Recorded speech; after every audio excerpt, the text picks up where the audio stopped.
listening to the Hour of the Time. I'm William Cooper. Good evening, folks. Before we get started, I have to clear up a little discrepancy here. Apparently the other night, or within the last week, because I've been getting a lot of email about this, and I even received one telephone call. Apparently somebody called the Alex Jones broadcast and asked him why he didn't have me on the air, or asked him something about me. Alex Jones said he had me on the air once before, several years ago, and had to cut me off the air because of the foul language that I used. So on the air tonight, I'm going to tell you, Alex Jones, you are a bold-faced, miserable, stinking little coward liar. Now let me say that again so there's no mistake about it. You can all tell Alex Jones that I said this, and I suspect he's listening because he does. Alex Jones, you are a bold-faced, stinking, rotten little coward liar. I was only on the Alex Jones show one time. It was years ago, when I didn't know who he was, when I didn't realize what a liar and a coward and a sensationalist bullshit artist that he is. He was on one little FM station down in Texas. He wasn't on all the stuff that he's on now. And I agreed to be on his broadcast. That's when I was doing guest appearances on broadcasts, years ago. I was not cut off. I did not use any kind of foul language whatsoever. He treated me very well,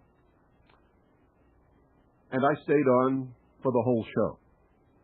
Some of you in Texas know that that's true because you heard the broadcast and you taped it. Later, when I found out who Alex Jones was and what he was doing to the truth, and what a cowardly liar and sensationalist he really is, every time he called me after that, I have always refused to appear on his broadcast. Absolutely refused to lend him any credibility whatsoever by appearing on his broadcast. And that made him very angry. I've also revealed him for the lying, sensationalist, bullshit artist that he is by every once in a while bringing to your attention the lies and the deceit and the rumors that he spreads over the airwaves that are not good for any of us, and they're not good for the nation. They are especially not good for militia and patriots. The most disgusting broadcast he ever did was on New Year's Eve, the year 2000, the New Year's Eve, 1999, bringing in the year 2000, which he went completely out of his mind and claimed that Russia had launched intercontinental ballistic missiles with multiple warheads at the United States of America, and actually panicked millions of people who were putting their children and their belongings in their cars and heading for the hills.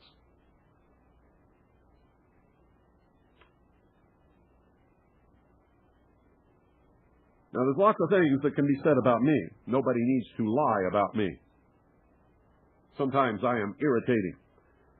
Sometimes I absolutely will not suffer fools and am just as rude as I can be. Nobody has to lie about me, Alex Jones. So I suggest that the next time somebody calls your broadcast and asks them about me, you tell the truth. There's lots of truth that you can tell about me. But don't ever lie on me, buddy, because I'll chop you off at your ankles. I will chew you up. I will spit you out for the lying, stinking, rotten little coward that you are. And that, ladies and gentlemen, is all I have to say about Mr. Sensationalist, lying, rumor-mongering, bullshit artist, Alex Jones.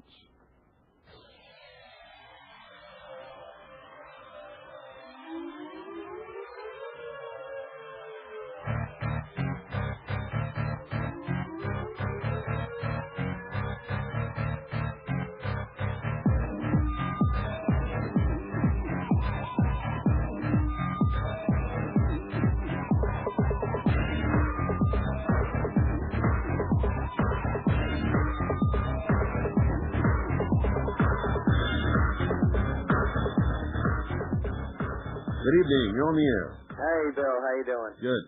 Hey, I just wanted to confirm to you. I called a few weeks ago before the attack happened. Mm-hmm. And I was driving home from Maine, because that's where I'm from. I live in New Hampshire. And I was pulled over by Customs. And this was about a week and a half, I'd say. And another party of mine, a buddy of mine, they were pulled over by it was a roadblock of Customs. And it was right before Holton, Maine on Route 1. Had you crossed any borders? No, none at all. We left from Presque Isle, Maine, and we were headed back to the Manchester, New Hampshire area. Okay, go ahead. And from what I understand now is they got a slew of illegal Mexicans working up there in the fields.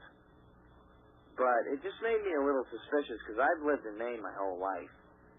And I've never had customs or anything like that unless I was going across the border. Well, they don't have a right to do it unless... Of course they don't. Unless they have a But warrant. Are you across the border? I'll tell you what. When I got pulled over personally, they asked me for a driver's license, but they never ran it. He looked at it, gave it back to me, and said, "You're okay." And from what I'm hearing now on the news, I'm just assuming it's because I wasn't from Islamic faith. Yeah, they knew what was going to happen quite You a know while. what I'm saying? Quite a while like, before it did. It was bizarre. I lived up there my whole life. I've met customs agents. I've lived in Calais, Maine. Mm-hmm. I was 11 miles from the border in Presque Isle. I've never had a problem. And it just seemed weird to me that they were all through the state of Maine with roadblocks, and the state police were assisting them also. Uh-huh. But I don't know, Bill. I think you hit the nail right on the head, and a bunch of my friends also do. And we appreciate you being out there, and it's bravo to you, Bill. Thank you. You just keep it up. Appreciate it. Thank you very much. And I've got to get online, and I got to get some of your stuff offline. But we really like those shows you used to do on this broadcast. What do you mean shows I used to do? Very informative. You know, you talked about Freemasonry. You talked about... Oh, those are available online. I can only do so much.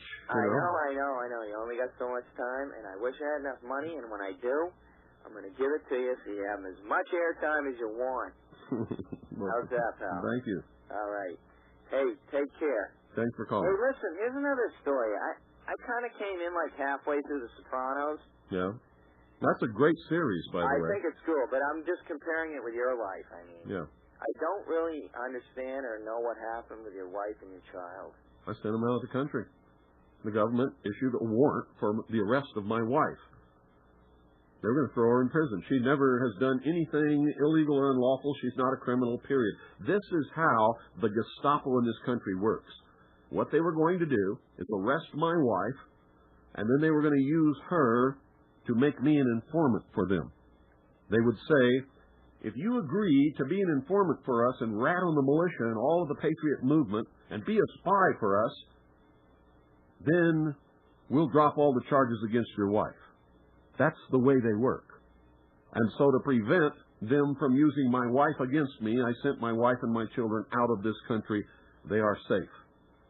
See, that's what worries me about the state of emergency we're in and constitutionality. It should. In a state of emergency, there really is no constitutionality. Right. They throw it in the can, just like Clinton did, and we weren't even in a state of emergency. Well, we've been in states of emergency off and on. Oh, yeah, he used that forever. benefit for a lot of things. But what worries me is in the constitutionality, where are our rights right now? They're wherever you're willing to draw a line and say, you cannot come across this line or I'll kill you. That's where your rights are. Thanks for calling. Thank you, Bill. And if you don't understand that, folks, then it's beyond my capability to explain it to you. They will get away with whatever you let them get away with. And until you draw the line and you're willing to die for what you believe in, they will keep taking and taking and taking and taking until there is no more to take. It's all gone, and you're a slave. Good evening. You're on the air. Yeah, hi, Mr. Cooper. Hi. Listen, that Alex Jones interview was directly after you published the Veritas June 26, 1998 issue about the Cooper family being targeted by the feds. Yeah. Yeah, I heard it. Yeah, back in 1990. Did he kick me off the air? No, he's a liar, and you've pointed it out, and I heard that interview, and you were nothing but cordial. Yeah, well, that's the truth. That's the truth. Thank you. Thank you, Virginia. Bye-bye. Alex Jones is a miserable, rotten, little, stinking, cowardly, bull-faced liar. Boy, you know, all of these people ought to know better than to mess with me, because I don't take any crap from anybody. And if I'm not afraid of the whole machinations of the entire government Gestapo, what in the hell makes Alex Jones think that I would ever be afraid of his cowardly little rotten butt? Good evening. You're on the air. Yeah, Bill. Mm-hmm. I just wanted to let you know I verify what you said about that Alex Jones interview. They had it archived on the internet at one time, and I did hear that interview, and there was nothing wrong with what you did. And I wasn't thrown off the air, was I? Not a bit. No. And that's the only interview I ever did with Alex Jones. As soon as I found out what he was doing and who he really was, he's called me back at least 100 times since then, and I've always told him to take a hike. So anyway, thank you. You bet. I appreciate that. 520-333-4578 is the number. I may make some mistakes, folks, but I don't do what these other clowns do. Good evening. You're on the air. Yeah, let me turn the radio off. It's off now. Hello? Hi.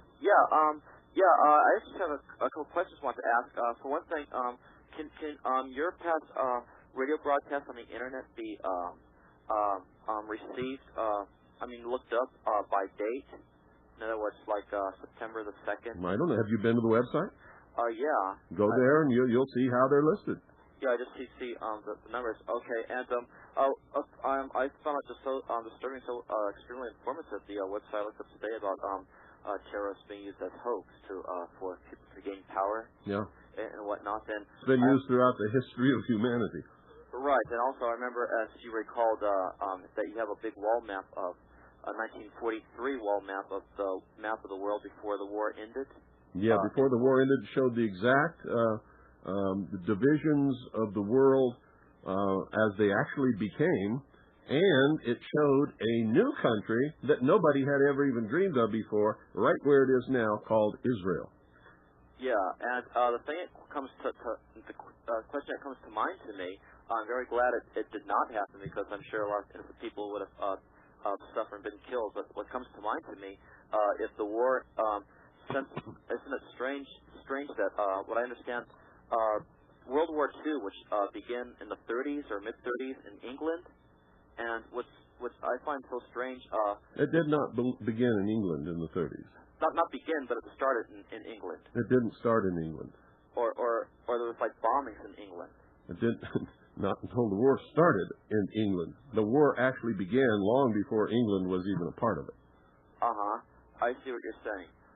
But anyway, my question is, if with this all being planned and all, it seems like very odd that Windsor Castle was not like severely bombed during World War II. Severely bombed? Wasn't bombed at all. Doesn't that seem very, very ironic, since there was many warplanes, I understand, that were bombing England during the 40s? Yeah, I find it pretty incredible, but who am I? Yeah, very, very incredible indeed that Windsor Castle was never bombed. I just find that very, very incredible, which really shows that there's a lot more going on than what... Not only Windsor Castle, but the actual city of London. Now, you have to understand, and that's the part that's called the Crown, okay? Yeah. It is the financial center of the world, or it was at that time. And it was totally run and controlled by Freemasons. And, yeah, you're right. There's some big discrepancies about the bombing of London.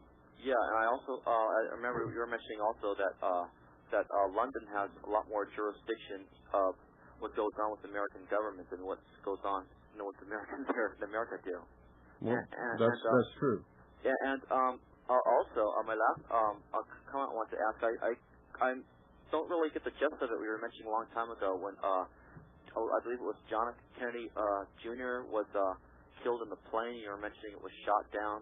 No, I didn't say it was shot down. I said I was shown photographs of the wreckage by a military officer who brought these photographs to my home, knowing that I have a radio broadcast and that I would talk about what I saw in these photographs. I was allowed to look at them for a certain specific period of time. Yeah. And what these photographs shows is that a bomb was detonated in the tail section of Kennedy's aircraft. Right. Okay.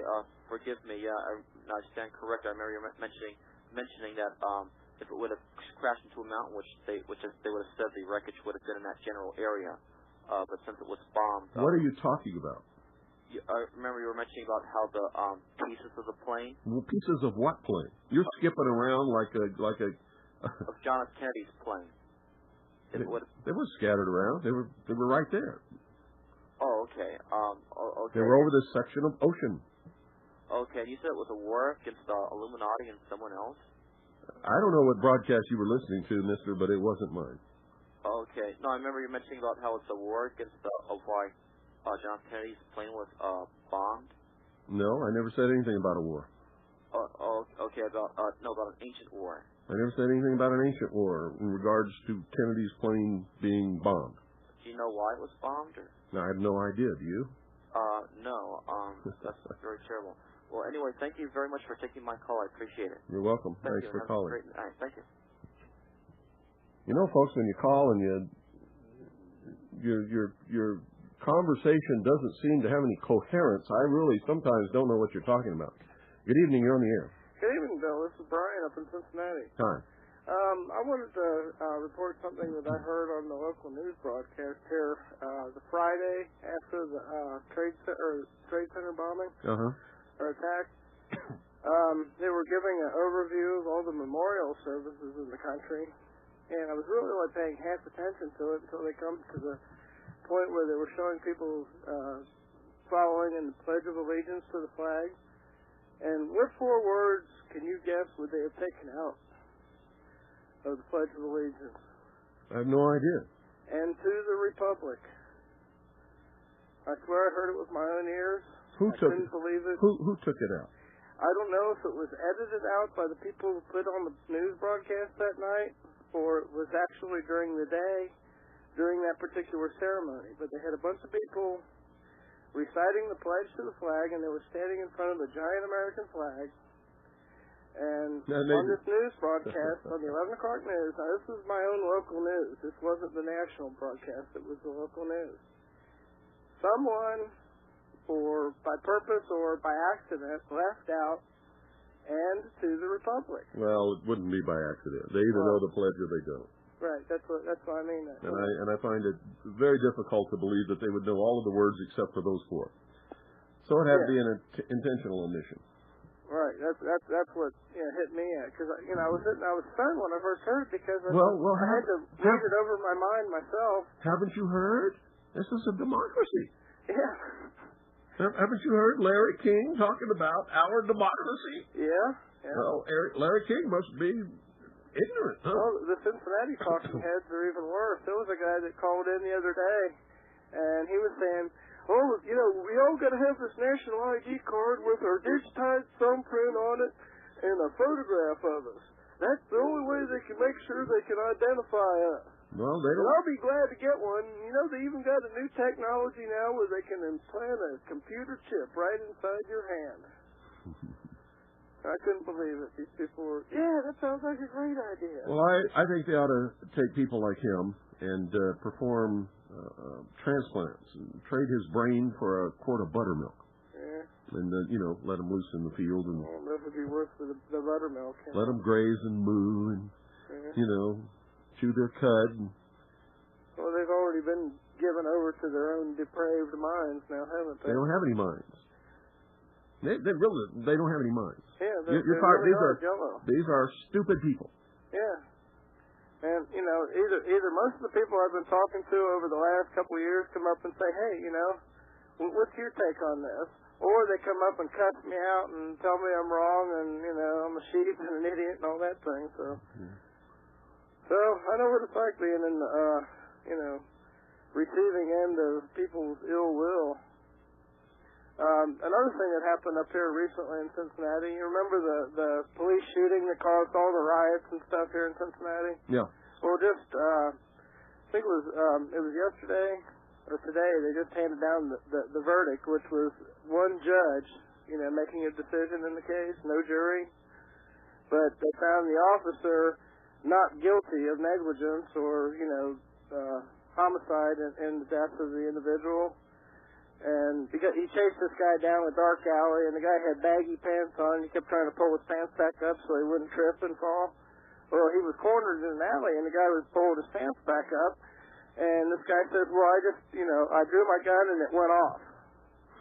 Well, yeah, he drew his gun because his finger's on the trigger. Well, what's the first rule of... You don't put your finger on the trigger unless you're going to shoot somebody. Yeah. And you don't point a gun at somebody unless you're going to shoot somebody. Yeah. And you don't shoot somebody unless your life is in danger. And if you don't see a gun in the guy's hand pointed at you, your life is not in danger. Yeah. I'm sorry, all you police officers out there that just can't wait to kill somebody. That's true. Did you read anything in the paper about what was going on during the trial? Oh, yeah. The defense was claiming that, well, he's got this eye problem that causes him to see things, when he's under stress. Yeah, well, Can you believe that? Then he shouldn't be a police officer, should he? Really? I think he's a liar. That's what I think. Well, yeah, it's obvious. But I think he's a liar. Picture and seeing him on the TV, his face. You ever go out and drink with police officers? No, I can't say that I have. I did for a while when I was in real tight with the L.A. bomb squad and the L.A. Special Operations Department, because we trained them to dive at the College of Oceaneering, and they looked up to me because I was a deep sea diver and one of their instructors, and so they would invite me to go drinking with them. What comes out of their mouths when they're drunk would make Hitler cringe. Oh yeah. I used to work with a guy that was in the firefighters, and he told me about some things about high-level Union people that, would just shock and amaze you, but, they're just gross individuals. Yeah, they are. Sick and depraved minds. They are. They're haters of God, they're haters of people and men. And they can't wait to kill somebody. Yeah. They just really enjoy that. It seems like it adds a little star to their eternal crown or something. Thanks for calling. Okay, thank you, Bill. 520-333-4578 is the number. Now, don't get me wrong, folks. Not all police officers are that way. But more and more of them are becoming that way because they're edging out. They're forcing out of the police departments all over this country the good cops who are the elderly cops now. They don't get promotions. They get edged out or they retire. They're forced to retire. Good evening. You're on the air. Hi, Bill. Listen, I was listening to you the other night. Let me turn my radio down. And you were mentioning how is it the white papers that Bush is publishing to all the countries in the world where he's going to list all the terrorists? I never said anything like that. No, you didn't say that, but you said you just prefaced this that you were listening to my broadcast, and then you asked that question as if I said it. No, wait. What you said is that you watched they're going to put these militias in America on this. No, that's not what I said. I said sooner or later they're going to have to define the word terrorists, and we will know what they're up to when they do it. And it wouldn't surprise me to see American patriots and militias somehow twisted into this definition. Okay. Excellent. I wish you guys, when you listen to me, would really listen to me. We try. We record. Well, most of the time you hear what you want to hear, or you hear something that I never said. And that bothers me. That's not true, Bill. Well, what you said had nothing to do with what I said. That's not true. It is true. You want me to play it back? I take this broadcast every night. I got a tape running right here. I can play back your words for you if you want me to. Okay, but I didn't mean what I said. I like your response. Usually you don't mean what you say, and that's the whole problem. Thanks for calling. 520-333-4578 is the number. It really bothers me when I say something on the air and you hear something completely different that I never said at all. That's disturbing. That's really disturbing. Good evening. You're on the air. Hi, Bill. This is Tim. Hi. Haven't they already defined who terrorists are? The Project Megiddo came out. Project Megiddo. What is Project Megiddo? That was the FBI thing that... How do you know? Well, I read it on the net. You read it on the net. Yeah. You know something? I could sit down tonight and write all kinds of fictions and post them on the net and say the FBI did it. Would you believe them? Probably not. You made no attempt to verify whether it was really written by the FBI, or if it was written by the FBI, if any portion of it had been changed by somebody else. Well, they claimed even on the TV that it was an FBI operation. You're not listening to me. How do you know that the copy you found on the net was a verbatim copy? I don't know. That's my point. You don't know. So stop believing the crap that you find on the net, including what's posted on our website, unless you verify it. You have to verify it. You can't trust anything anymore. That's how we got where we're at. Don't you understand? Yes, I do. Then stop it. Stop reading this crap that you find everywhere and just blindly believing it. But you don't know if it's true or not. Do you? Well, no, I don't. That's right. That's how we got to the point where we're at right now. Is everybody trusting and believing and, not questioning anything. And that's exactly the way they want you to be. Got to stop. I guess their plan is working perfectly then, huh? If you buy into it, yes. Well, I don't buy into a whole lot, I guarantee you that. Well, stop believing anything unless you can prove it. Check it out. There's the Freedom of Information Act. If Project Megiddo was really a legitimate project of the FBI, you could send through the Freedom of Information Act to the FBI and get a copy. Did you know that? Okay. And then when you've got an official copy in your hand, you can say the FBI wrote this and said this. Otherwise, you don't know. Because I'm telling you right now, most of the stuff on the Internet is either a total false, fake, fraud, lie, or it's truth mixed with lies, or it's been doctored in some way. Okay. Okay? Okay. You can't trust it. Believe me, you can't. Okay. Thanks for calling. God bless. You too. You can't believe this stuff, folks. It's finding it on the Internet doesn't give it any more legitimacy than getting it in your fax machine from the Patriot Fax Network. It's still bullshit. Good evening. You're on the air. Hello, Mr. Cooper. This is a call from the UK. I'm up early in the morning listening to your broadcast, but it's well worth it. Thank you. You're welcome. Can I just ask you, have you been able to review any of the video footage of the terrible tragedy?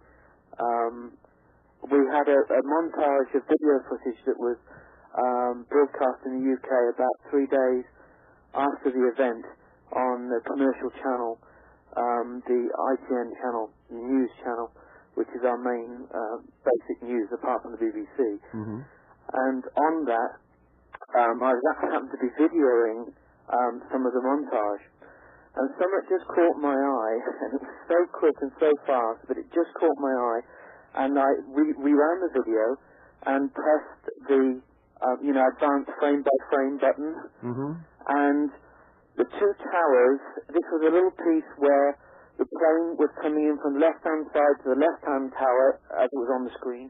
The right-hand tower had already been hit, and there was a huge plume of smoke that was going from the right-hand tower, and the video footage showed the commercial plane coming in on the left, and as that entered, and then the explosion went on, and then I saw a shadow that was in the plume of the smoke, and it was a dark shadow moving frame by frame, and then as it came out of the plume of smoke, it was either a very, very large missile or a plane, and its plane...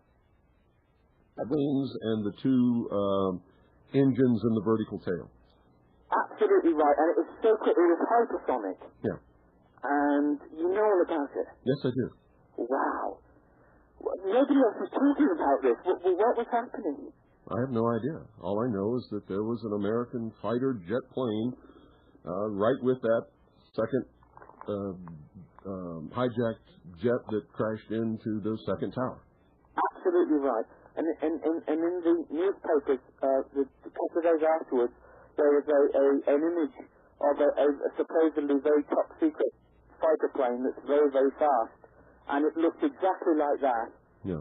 And that definitely happened, and that must have also crashed then, sir, mustn't it? No, it didn't crash. It didn't crash? No, it flew right on by and kept right on going. And that's what other people are saying is the mystery object in the sky. And they claim that it hovered, but it doesn't hover. It's moving away. And so it looks like it's not going in any, but it is. It's moving away. But, you know, on the screen that I was watching, though, if you saw the angle of it coming down, it looked as if it could only crash. It was No, it didn't incredible. crash. It went right by the building and right on the other side, and then it turns and goes directly away from the camera, and it looks like a white object in the sky. And some people have, listen to Art Bell. If you get him, he claims it was a flying saucer. Oh, yeah. Well, this thing was actually dark in color that I saw that got on the screen, and it's actually dark. Without a doubt, it's either dark metallic gray or black. Well, it depends upon exactly where in the frame that it was. Yeah. When it reached the other side of the building, it was in full sunlight, and it looks like it's white. Right, I see.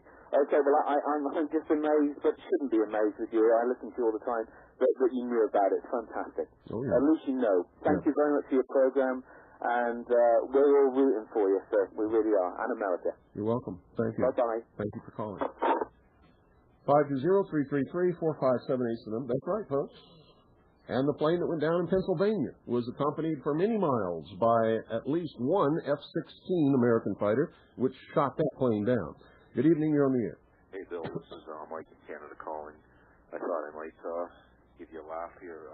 Our federal government said yesterday it has frozen the finances of terrorist groups and individuals in Canada, but later refused to say whether any such assets exist. Well, of course. And of course they can't name the terrorist groups because they don't know who they are, do they? I guess not.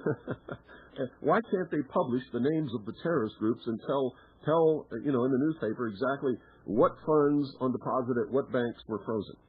For everyone's benefit. Yeah, I'm telling you why they can't. Because they haven't done any such thing. It's bullshit. Another thing, you mentioned Larry King earlier.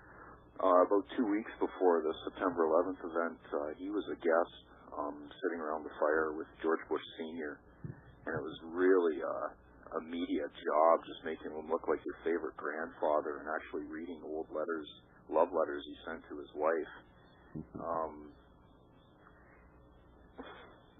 I don't know whether it was just timely or not, but it'd be interesting to hear some love letters to Noriega or China and whoever else he knows. It just seemed like such a con job.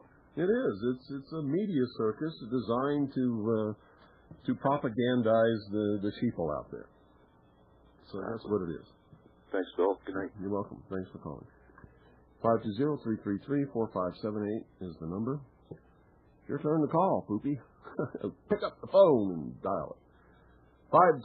520-333-4578. Good evening. You're on the air. Hey, Bill. Yeah. Make no mistake about it. I trust no one. Good for you. I trust no one. I'm the guy just called. I didn't mean to... Goodbye. 520-333-4578 is the number. Don't take what I say on this broadcast personally. I use your call to educate millions of people. And if you're wearing your heart on your sleeve, you better not ever call this broadcast. Good evening. You're on the air. Yeah, Bill, I called in the night of those. That brother from the UK, I'll support that because I called in at night and you said no one else had reported that at the same time, but you could plainly see before they cropped the picture that there was two F-16s at about building top level. Yeah. Maybe 50 feet below that airliner when it came in. So that means they were escorting that jet. Either they couldn't shoot it down, or they couldn't talk it down, or they were escorting it in there and showing it where to go or something. I hate to say. Yeah. Well, there's a question about whether they had rules of engagement that would allow them to shoot down a civilian airliner full of passengers. We do know that at some point, President Bush did give the order that if there were any more hijacked planes in the air, and if they were headed for targets, shoot them down. And that's what they did to the plane in Pennsylvania. They shot it down. But they're not going to admit it. That's correct. I heard a report on that a plume of smoke came out of the engine, and that one person said no one in the cockpit could make that happen. So that had to come from the outside. Yeah, the F-16 fired a heat-seeking missile that went right up the exhaust of the engine and blew the wing off. I certainly believe that. And the way they use this spin, this spin doctor that we're all watching and paying for this, being indoctrinating, they deserve a reward and they should be shot. Given a medal and shot, I think. Who should be given a medal and shot? The people that are controlling this whole thing and pulling the strings on this indoctrination device, this one-eyed demon in your living room floor. No, I wouldn't want to give them a medal. I just want to shoot them. In fact, I'd rather hang them. I'd rather hang them in Times Square at high noon and let the whole nation watch it on television. The way everything goes so smoothly for them, would you admit that it's almost demonic in its nature? Let's not get into religion. Let's not get into demonic. You want to talk about demons, call Art Bell. Okay? Thanks, Bill. You're welcome. 520-333-4578 is the number. No, demons didn't do it, folks. Demons didn't do it. People did it. People did it. God didn't do it. People did it. Makes me sick to hear these people say, it's God's will. It's not God's will. It was people's will. Good evening. You're on the air. Yes. When are you going to fix your Majesty 12 page? There's a CIA document missing. I have no idea. The website's huge. You need to talk to the webmaster. The webmaster? So you need to go to the site and email the webmaster. Do you think there's any validity in how the Japan report that Pentagon is recommending tactical nukes against Afghanistan? No. I think that's purely conjecture, and if the Pentagon were recommending any such thing, they certainly wouldn't tell anybody that would go and report it on the news. Okay, thank you very much. You're welcome. Bye-bye. 520-333-4578 is the number. But I will tell you this, if anybody else used nuclear tactical weapons or nuclear weapons of any kind, we would certainly not hesitate to retaliate with atomic weapons. That I know about the military. Good evening, you're on the air. Good evening. This is Chet from New Jersey. How are you? Good. I'd like to thank you for a bit of phraseology I have not heard for 2 decades. And it made me smile, and I will certainly use it. And your phraseology was to suffer fools. And I would just like to thank you for saying that tonight. You're welcome. And it's true. I do not suffer fools, period. Have a good evening. You too. Thanks for calling. 520-333-4578 is the number. Yeah, the Americans have been coddled. I mean, we have just been spoiled rotten. We think we're so smart, and we're so educated, and we know it all, and we're the kings of the earth. The truth is, the majority of the American population are dumber than earthworms. Good evening. You're on the air. Bill. Yes, sir. Nelson, Syracuse, New York. Yeah. Did you get the package I sent you on the listing? Yes, I did. Thank you very much. Did you also see in that package a copy, a Xerox copy of the IRS rules for churches? Yes, I did. Very interesting. Our good boy Rush Limbaugh says there's no Bilderbergers. But in that list, the IRS recognizes the Bilderbergers. Well, let me qualify that. Unless you got the list directly from the IRS, you don't know if it's an IRS list or not, do you? Well, that is correct. Yeah, that's what I thought. Unfortunately, I was assuming. Well, you can't assume anymore. I'll try to check it out. There's more lies and bullshit and frauds and crap and deception out there than you can even possibly imagine. Over 95% of everything that you ever see is a lie. Right. Very good. Thank you, sir. You're welcome. Yep, I got what you sent me. But just because it says IRS at the top don't mean it came from the IRS. Good evening, you're on the air. Hello? Hello, Bill? Yes? The early days of strategy, you had said that the building was brought down from the bottom down. Are you still holding to that position? I believe one of them at least absolutely was, yes. Okay, because I was just looking back at the building number 7, the third one that came down, and that was clearly from the bottom down. You're absolutely correct on that one. Yeah. In fact, the video which was taken, and it sounds like they're saying, nice shot, police, in the background as they're taking it. Yeah. They're homing in on the bottom floors even before it starts to come down. Yeah. So. Yeah, it's well, what can I say? I mean, you've heard everything I had to say. And yeah, I believe at least one of the twin towers for sure was brought down from explosions on the bottom. Okay. That's what I wanted to know. Thanks for calling. Thank you. 520-333-4578 is the number. A lot of the people who were exiting the Trade Center towers reported that when they got to the ground floor in the lobby, there had definitely been explosions down there, and people heard explosions. So you can believe what you want to believe. The evidence that I have on videotape and the evidence that I have from the testimony of witnesses points to at least one of the twin towers was brought down by controlled detonations. Good evening, you're on the air. Well, Bill, I was thinking, as many people listening, the credibility that you can add to somebody watching internet display or any of this information is that they need a real good, solid background in science. Well, yeah, but you know what? The level of the background of science you need isn't any more than about 8th grade. If somebody's trying to be rational and they understand the years of experience and the scientific background of somebody like Ben Parton when he's trying to explain what happened with the explosives in Oklahoma City, then he can judge who's telling the truth and who's giving a bunch of bullshit. Yeah. But in your own capacity, you're an experienced diver. If you could understand and explain to somebody why they could get to Bend simply because they did some shallow diving, but they went up to 10,000 feet in an airplane a little later in the day. Yeah, you don't fly after you dive. Yes, exactly. That's a rule. Divers don't get out of the water and go to the airport. And unless they want to die. When you're dealing with a lot of the material science, very basic things like the triple point for water, the understanding of the freezing and thawing and contraction and expansion, and basic things like this, the binary alloy phase diagrams, for instance, that are dealing with metallurgy, and what an iron carbon diagram is all about, and the way material fractures. The people need to do their basic research like that before they even go to read documents and understand somebody who's trying to falsify a report. Yeah. And but they don't have to go into that realm of complicity or complication, I should say. Well, back in the average person's never gonna know some of the things that you just talked about.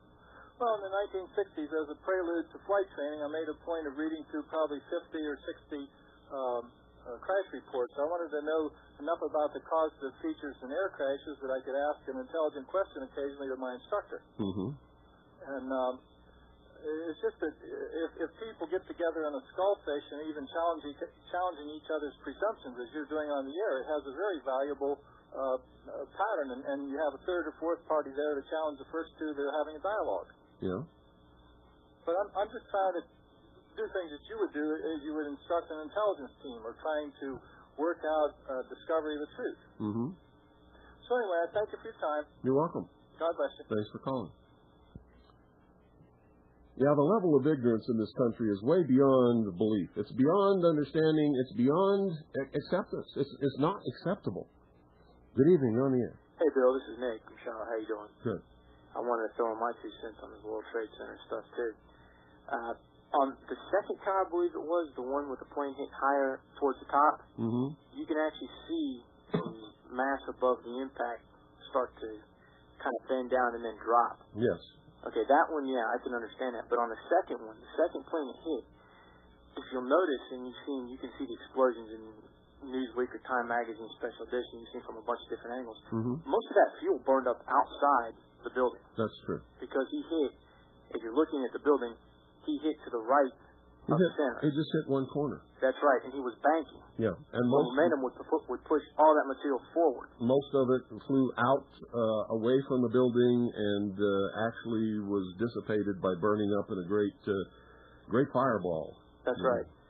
And as far as detonations bringing down, I don't know when my wife got home to start recording for me, it was about 1:00, 1:30, so I had all the sanitized. I had on tape all I got the sanitized versions. But there are on Fox News, which she was recording from, it did say on one of the captions, it says 4th explosion rocks World Trade Center. Yeah. And as another thing, I think it was about a couple days after the attack, you had said something about some of the people that had been fingered as terrorists were screaming their heads off in Morocco and in Europe that they're alive, and what are you doing? Yeah. And speak with my uncle in Greece this Sunday, and he said that's been big news in Greece. Yeah. So the United States government is lying to everybody. All of these guys were using fake ID. Yeah. Now, if you're an Islamic terrorist and you don't want anybody to know who you are, and you're going to die in the crash, right. Why would you have assumed the identity of an Islamic Muslim? Try to put blame somewhere else. Yeah, but if you want to put blame, you don't want to put it on your own people. That's right.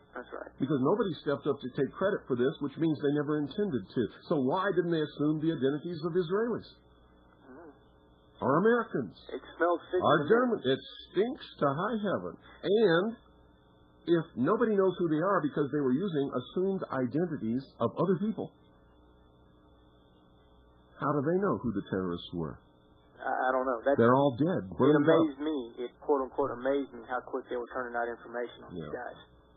And one other thing, not to get a little too, I don't want to say esoteric, but these guys were, the night before they died, at least one group was in a topless bar, strip club, right? Devout Muslims don't do that. Exactly. They never drink alcoholic beverage. They don't mess around with loose women. They don't have lap dances. And if in their wildest dreams they ever were going to go to a bar, they would never have taken a copy of their holiest book, the Quran, and leave it on a bar stool. That's right. To be conveniently found. And they wouldn't have used credit cards with their names on them, and they wouldn't have allowed their driver's license with their actual picture to be Xeroxed. But they did. You see, this stinks. This is intelligence stuff to blame somebody else. Well, let me ask you this, and this is kind of, I don't know if it's off the bat or not, but, I was thinking about, these guys are about to die. They know they're going to die, but they're living it up the night before, okay? Obviously, they're not the devout fundamentalists they're being portrayed to be. I got to thinking, I read a book way back. That's the point. Secret Society. If they were the devout Muslim Islamic terrorists who were willing to die for the dictates of their religion against the great Satan America, they would never have done any of that. That's the whole point. It was not Islamic fundamentalist Muslims of any kind who were in that bar drinking. I made that same connection, and then I got to thinking, well, who would knowingly kill themselves like that? And then I got to thinking about a book I'd read years back by Aaron Darrell about secret societies, and he writes this interesting chapter on the assassins. Yeah. And they believed, the leadership of the assassins didn't believe in heaven or hell. It was just life on earth. No, that's not true. They believed in a place called paradise. Right, but I thought that's what they used to fool the converts. They put the person in a room and make it look like paradise with women and honey flowing out of the walls and all that good stuff. I thought that the leadership, though, didn't believe in that period. I thought that was... Oh, no, the leadership doesn't. It's a con job to get these people to join the assassins and then be willing to kill themselves anytime they're ordered to on any mission that they're ordered to go on. The assassins ceased to exist hundreds of years ago. Okay, that's what I was going to ask. That's what these guys sounded like. But... Well, you can accomplish this with any secret society. This is true. This is very true. Okay. Well, appreciate it. You're welcome. Good night. Thanks for calling. 520-333-4578 is the number. Good evening. You're on the air. Hi, Bill. Yeah. Talked with General Ben Parton a couple of times since this tragedy, and he's claiming that, in contradistinction to what he said about Oklahoma City, that these jets could have and did, in fact, take those buildings down all by themselves. He's welcome to his opinion. I can tell you that at least one of those buildings fell from the bottom. Okay, would you consider talking to him about that and you guys getting together on the same page? No. Be helpful to the Patriot community in general. No. Okay. Listen to me very carefully. I don't give a damn about the Patriot community in general. I do my own research. I document what I find.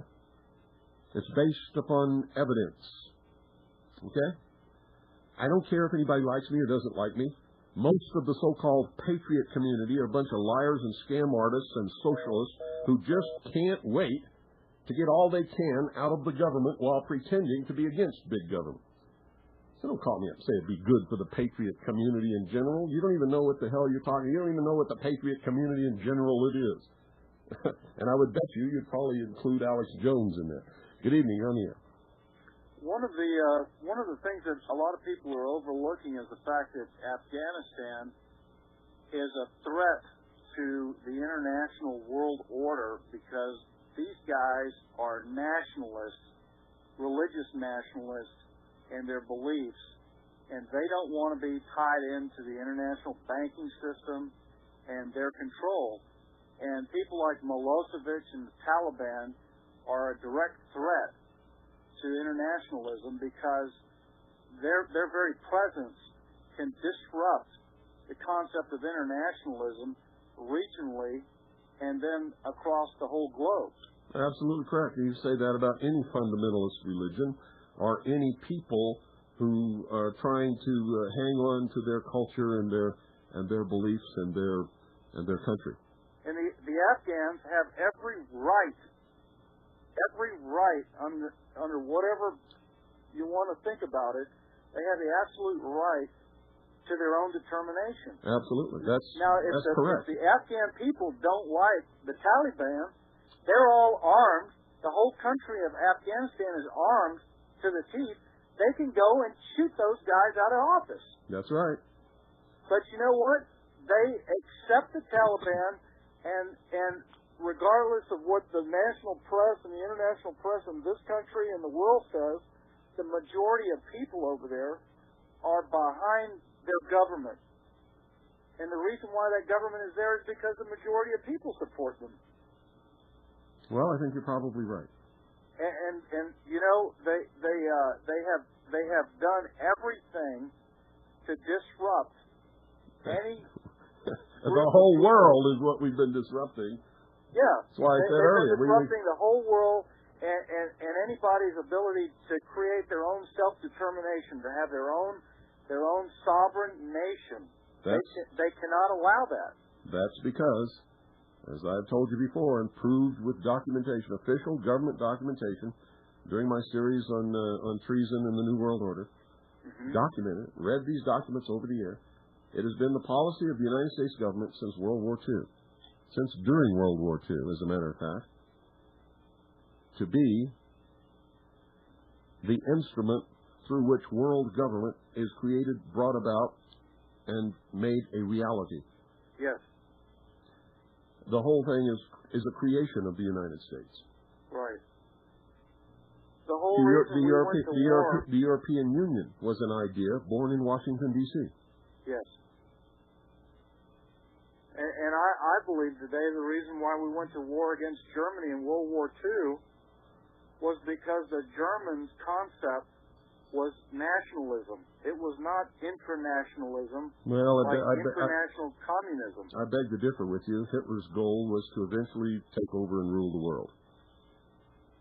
Well, if that's not globalism, I don't know what the hell is. That could be. Yeah, well, that was my impression was that his people were pursuing a nationalist concept. Well, and they could not allow that to infect the rest of the world. Because there were people all over the world of other ethnic groups, other racial groups, who had considered the model of National Socialism insofar as maintaining their own national sovereignty and destiny outside of the control of the international cartel. So what's your point? My point is, well, it goes back to the very first... You've got to hurry up because we're out of time. Yeah, I know. They cannot allow any nation or group of people to have their own nation. No, that's correct. It's all about world government, and everybody has to be controlled. They want to enslave the entire human race. I've said it a million times. That's exactly what I think Bin Laden is part of that greater plot, and he is there as an instrument to bring this wrath of internationalism on the Afghanis. You ever read the report from Iron Mountain? No, sir. Read it. Thanks for calling. That's it, folks.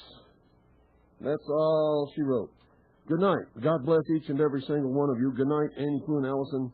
I love you.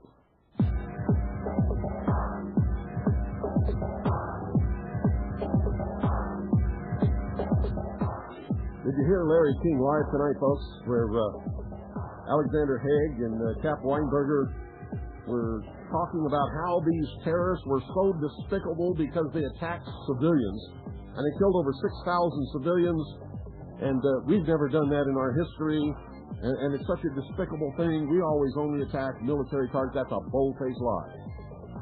We bombed the city of Dresden in World War II with fire bombs and killed over 150,000 in one night.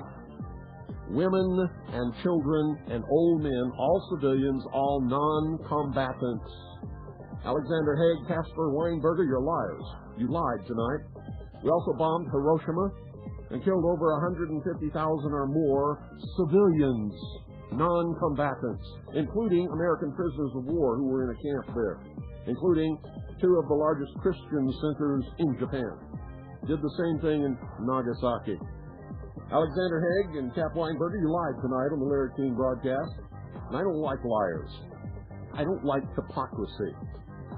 Tell the truth, or shut up. Don't miss tomorrow night's broadcast, the hour at a time. You're listening to William Cooper, the most dangerous radio host in America, and now you know why.